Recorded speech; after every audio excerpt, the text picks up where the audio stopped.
Cowboys Nation, what's going on? Welcome back to the channel. And like last week, we are going to look at some All-22 footage, but it's not fun All-22 footage, just like the Damone Clark video that we had just released. Don't forget to go check that one out. But this is to do with the offense this time around, and a problem that is plaguing this offense in Dak Prescott is, you guessed it, red zone turnovers. So we're going to look at 3 red zone turnovers that the Cowboys have had this season, 2 of them coming from the same game, and somehow they won that game. Go ahead, grab yourself a cold one, crack that thing, drop a like, drop a subscribe, and let's get into this. The first play I wanted to look at was against the Detroit Lions from last week. Well, not last week, but when the Cowboys played last during week 6. And the reason this interception was so backbreaking is one, well, there's multiple factors, but one, it's in the red zone. At this point, the game was close. It was 7-3 for the Detroit Lions, with Dallas being able to take the lead here and get some momentum. And 3, it's starting to show a pattern. And that pattern's, unfortunately, that the Cowboys like to throw interceptions in the red zone. So they have the right play call designed at the moment. You got a trip set bunch formation down to the bottom of the screen. We're going to play it. Dak cuts the ball. And right here, with the read that Dak has, right here, CeeDee Lamb is going to be open in the back of the end zone. When Dak let go of the ball, CD was going to break open into the middle of the end zone. But you got to look right down here. Playing in the flat. Brian Branch, he played this so well. He, instead of jumping up and getting Jalen Tolbert, which Jalen Tolbert had a lot of room here and could have also been thrown to, he kind of plays the flat wide. He plays it with a little bit of width, meaning he kind of hugs, instead of jumping up, he hugs the goal line and makes an amazing play. Hangs out right in the middle between both CeeDee Lamb and Jalen Tolbert. Like, just watch Brian Branch this whole time. He makes an amazing play. But the reason this play is made is because Dak Prescott essentially just stares down CeeDee Lamb. If Dak even gives a look to Jalen Tolbert to freeze Branch, this is an easy touchdown to CeeDee Lamb. If Dak Prescott just looks over to Jalen Tolbert for 2 seconds, not even 2 seconds, 1 second, he freezes Branch and finds CeeDee Lamb in the end zone. So watch Branch here. I want everyone to just watch him. Bites up, sees that it's not going to him, reads the eyes of Dak Prescott, picks the ball off. Dak Prescott does not take his eyes off of CeeDee Lamb, not even for 1 minute, not even for 1 millisecond. He just stares. He eyeballs and eye fucks CeeDee Lamb the whole time, allowing Brian Branch to just follow his eyeballs. So watch Dak Prescott just eyeballing CeeDee Lamb the whole time. And again, the play call was not a bad play call. It was the execution of the play call. They could have passed it to Jalen Tolbert, and yeah, it might not have been a touchdown, but the Cowboys still would have gotten points, and they still would have had another chance to get into the end zone. Instead, Dak decides to eyeball and stare down CeeDee Lamb and have an amazing play by Brian Branch. Let's check out the offensive line here too, because a lot of people have been saying Dak Prescott hasn't had the time in the red zone to get the ball off. In this situation, he had some pretty good blocking. There was a blitz coming. Everything was going right. Right here, Dak has a solid pocket. Like, he's got a pretty good pocket. No one within any earshot of him. And again, right play call. Jalen Tolbert, I think, should have been the check down. There's just too much of a gap. Dak Prescott, instead of looking at the guy covering CeeDee Lamb, he needs to be looking at all of the defensive players so that he doesn't get burned again.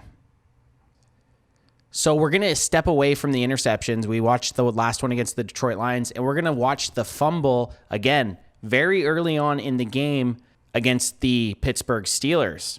This just can't happen in the red zone. A turnover is bad enough, but you have to have enough urgency and sense to either get rid of the ball or tuck it and run in this situation. Is everyone covered? Well, we're going to look at that. Did the line maybe not hold up their end of the bargain? Yeah, that too. But as the quarterback, you are in charge of taking care of that ball. You either A, throw the ball away, or B, tuck it and run in the red zone situation. You can't hold on and let a guy like TJ Watt, as we're going to see. We're going to run this through full. TJ Watt beats Terrence Steele around the edge. Dak tries to bring it down. Herbig's right in his face. Gets a sack. Herbig recovers it. And the Pittsburgh Steelers walk away with the ball. So now we're going to take a look from this angle. This gives a really nice shot of the line of scrimmage, and I'm just going to count down how much time Dak Prescott has with this little timer in the corner. Bloop, bloop. This will give us an idea of how much time Dak Prescott had to get rid of the ball.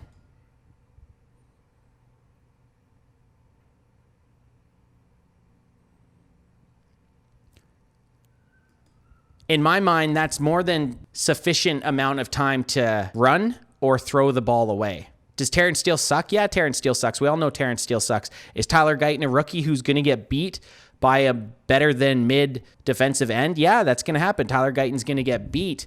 But I still have to think that the majority of this is on Dak Prescott. And we can go back and we can talk about receivers not being open, which we'll look at right here. But the problem is Dak doesn't make a decision. CeeDee Lamb will watch on the bottom of the screen. Dak heights the ball. CeeDee Lamb blocks. So right now, realistically, there's very good coverage. You might be able to get a corner route to the top right, and you might be able to have this. Ferguson was going to be coming across the field, and you have Tolbert going to the back of the end zone. Dak's not even looking that way, though. He's looking to his left. And I've noticed that not only on the interception that we just watched, but now the fumble, he's always looking that way. Is he looking for CeeDee Lamb here? Possibly, but he needs to know right out of the get-go that CeeDee Lamb's double covered. He needs to go through his progressions, and we've seen this a couple times now where he's not going through his progressions. He's honing in on a receiver. And off these first two plays, that's the common denominator that I'm seeing is Dak Prescott's just hanging onto the ball instead of making a decision, instead of moving his feet, instead of throwing the ball away. And no, I'm not giving any free pass to Terrence Steele. Like I said, he sucks. I don't expect anything from Terrence Steele. And why the Cowboys went so many plays without chipping TJ Watt is beyond my understanding. And Tyler Guyton, he held his man long enough for Dak Prescott to make a play. So let's just watch it one more time. Dak gets sacked, ball trickles out. Steele and Guyton try to recover. No bueno. Herbig takes it over. But watch this TJ Watt move, man. He's just so fast off the ball. Dips that shoulder, gets going, makes the hit. Herbig's there, gets the recovery. Cowboys give up points. That's the main problem. Cowboys give up points. 0. Walk away with 0. I bitch about getting only 3 points, but to walk away with 0, it's happening way too much this season. Scott. Into the end zone, intercepted. Mistake there. All right, this last play that we're going to look at is still from the Steelers game on that long rain delay thunderstorm Sunday Night Football matchup. But again, the problem with this situation is the Cowboys are in the red zone. And at this point, we're going to have to start calling it the hell zone because I'm going to be getting squeamish every time the Dallas Cowboys are inside the 20-yard line because this is a pattern. I said this on the first clip. This is now a pattern. Not only do they not score in the red zone, but they're more likely almost, it seems, to turn the ball over than score a touchdown. And the reason that this play is so concerning to me is it's not like the other plays where Dak Prescott and the offense had the right play and just missed a throw or just missed a read. On this play, there is just no excuse. This might be Dak's worst throw of the year so far, and there's been a couple. But let's just run it through both angles, and then we'll kind of dive into what we're seeing. And, I mean, you're going to be able to see it right off the bat. He just throws it to such a weird spot. It made no sense. I'm watching it back now. I'm getting the same emotions that I had during the game. You're thinking, where the hell was he throwing? And then you're thinking, oh man, CeeDee Lamb had to mess up. That's what went in my brain first. I'm like, CeeDee must have ran the wrong route because there's nothing telling me that this was where the ball was supposed to go. I want to watch in the last interception, we looked at protection. So let's start off with that. Dak's got a pocket, man. So he's not rushed here. And for some reason, he's letting the ball go away like really early. He has a receiver here breaking to the middle, yet he decides to throw it in the weirdest spot. I don't understand this. I don't know enough about football and formations to know, or quarterback play to know what Dak was thinking, other than he just had a complete lapse of concentration. I'm having a hard time telling who that is in the slot there, but if you watch the receiver in the slot, he's open, and it's Jalen Brooks. Jalen Brooks is open. That's where this ball should have went. It should have went to Jalen Brooks. Does the underneath linebacker have a shot at it if Dak throws it? Oh, of course. But instead, Dak just muffins it. It's looking to me that the defense is playing a cover 3. The safety drops back in the middle, and both corners drop back to their third. And then the nickel goes out to the flat. And this is just the worst place to throw it. Cover 3 to the corner. That is just going to get intercepted every time. If you're trying to beat a cover 3 defense, Jalen Brooks is the perfect play.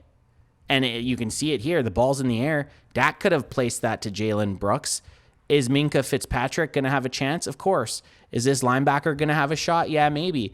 But instead, Dak Prescott just threw it to the easiest interception 26 is ever going to get in his life. Again, I'm not trying to harp on Dak Prescott. What I'm trying to figure out is what the problem is, and who is he throwing to there? He was throwing to CeeDee Lamb. Did he look anywhere else? No, he didn't.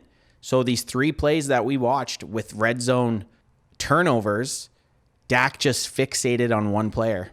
And unfortunately, that common denominator player is CeeDee Lamb. Is it fixable? Well, it has to be after the bye week and heading up to play San Francisco on Sunday Night Football. The Cowboys cannot afford to have any more red zone blunders and red zone turnovers. Is San Francisco beat up? Of course they are, but their defense is still capable of taking the ball away, as we saw Patrick Mahomes surrender 2 interceptions. Dak Prescott is no Patrick Mahomes, and he's going to have to play a flawless game for this defense and this offense to succeed.